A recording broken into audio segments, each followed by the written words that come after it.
George Jackson, age 29, California Adult Authority inmate A63837. Imprisoned January 12, 1960. Offense, second-degree robbery. Convicted of stealing $72 from a petrol station, Jackson had a juvenile record. He was advised to plead guilty to get a lighter sentence. Sentenced 1 year to life. Term served 11 years, 7 months, 7 years in solitary confinement. 1 to life means the convict is eligible for parole each year, subject to the judgment of a parole board. Jackson was refused parole 8 times. January 1970. Charged with the murder of a prison guard. Future, if convicted, death row. With 2 fellow prisoners, Jackson allegedly killed a prison guard in reprisal for the shooting of other convicts. The 3, George Jackson, Fleeta Drumgo, and Jean Cliché, became known as the Soledad brothers. August 21, 1971, San Quentin. 3 guards and 2 prisoners killed in an alleged escape attempt. George Jackson shot dead.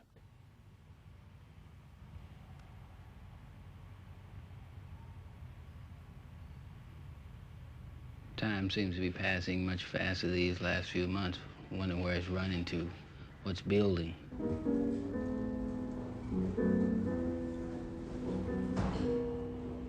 Well, I'm positively displeased, and I'm positively destined to remain so. Someone may have to get hurt, but power to the people. George.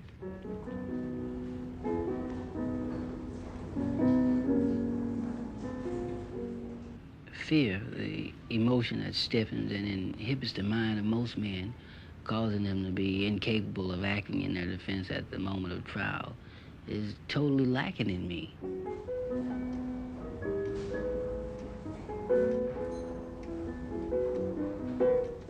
I could look upon my total ruin with as detached and unconcerned as I look upon theirs. The payment for life is death.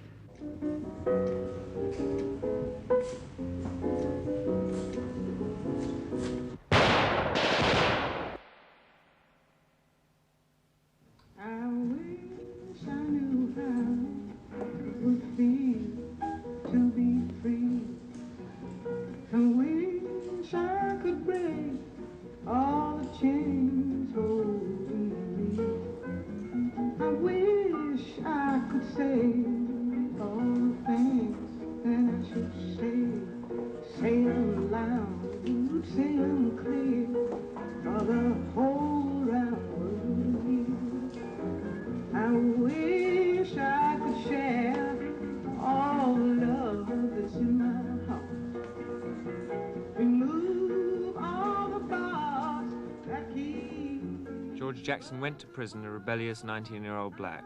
11 years inside, most of the time locked alone in a cell for 23.5 hours a day, turned him into a revolutionary. In a series of letters from prison, Jackson recorded his developing insight into the conditions of his country and people. Their publication made him famous.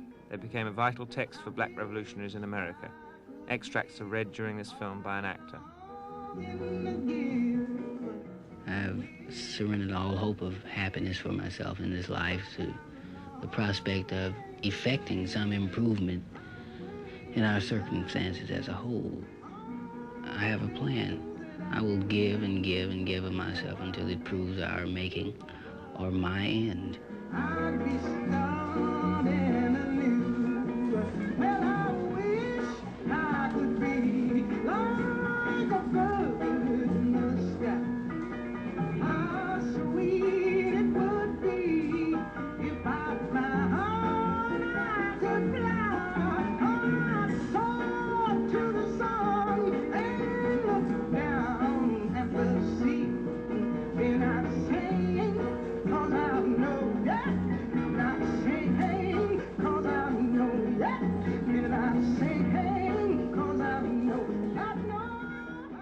There's no turning back from awareness. If I were to alter myself now, I would always hate myself.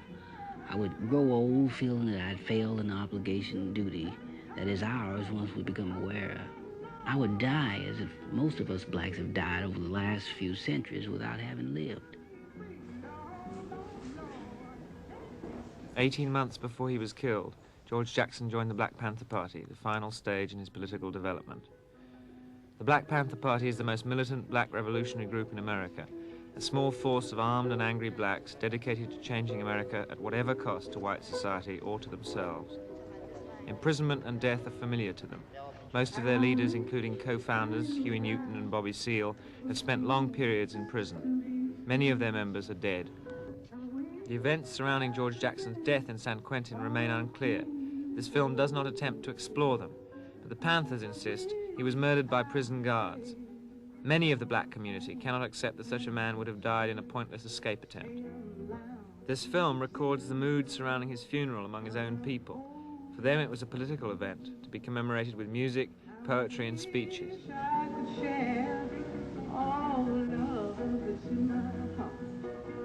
For the Jackson family, violent death is not new. Only last year, Jonathan Jackson was killed during an attempt to force the release of his brother George. From the book of the Acts of the Apostles, chapter 3, verses 2 through 6.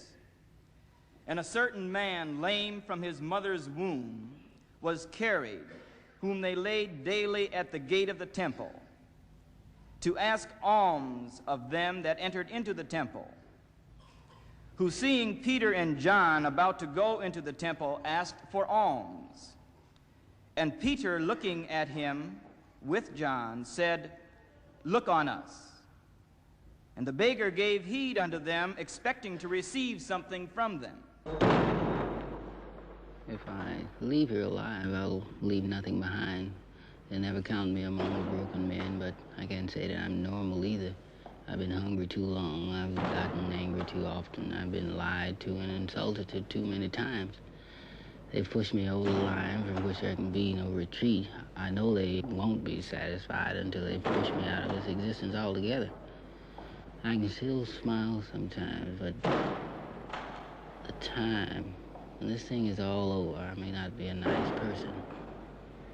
I just lit my 77th cigarette of this 21-hour day, and I'm gonna lay down for 2 or 3 hours, and perhaps I'll sleep. From that car with love, George. Now, the history of the beggar is the history of our people. It's the history of black people. Because every black person in this country has been born lame and crippled from his mother's womb. From the time we've left the black wombs of our beautiful mothers, black people have been crippled and maimed and murdered, suffering from the black condition. One of the things that we wanted people to understand, that the prisons are an animal all unto itself. You know, it has its own way of producing a certain kind of individual. A man, when he first goes to prison, comes there as a victim. He may be little aware of the kinds of circumstances that brought him there in terms of the courtroom, but after he is there are certain things that's made by the repressive kinds of situations. The fact that when you first come there, all your individuality is taken away from you. That's one of the reasons why you wear all the blue shirts there. Secondly, if you could understand what happens to a man's mentality after years of waking up to bells and going to bed by bells, going to work by work whistles, and not being allowed to make any decisions or function. In the institutions, people constantly live in tension, It's not fear, but it's just tension. The prisons, because of the kind of oppression, see, I think it's oppression that makes the so-called revolutionary. You know, the more pressure that's put on men, the more he's repressed and the more he's stifled, then the harder his will is, the more chances that he'll take. See, they have created a kind of person, you know, and mostly black people, man, who started out in these juvenile halls at 13, 8 years old, and they just graduate straight through the system. These people never get a chance to know their mother, their father. They never get a chance to have a decent relationship with the woman. They have no wives, they have no babies, they have no commitments to anything but to the guys on the inside. The revolution out here is for the purpose of oppression in relation to material things. More so than it is in there. I feel the revolution in there is oppression in relation to the mentality. Actually, the effect of that kind of process has now spread to the street, because you never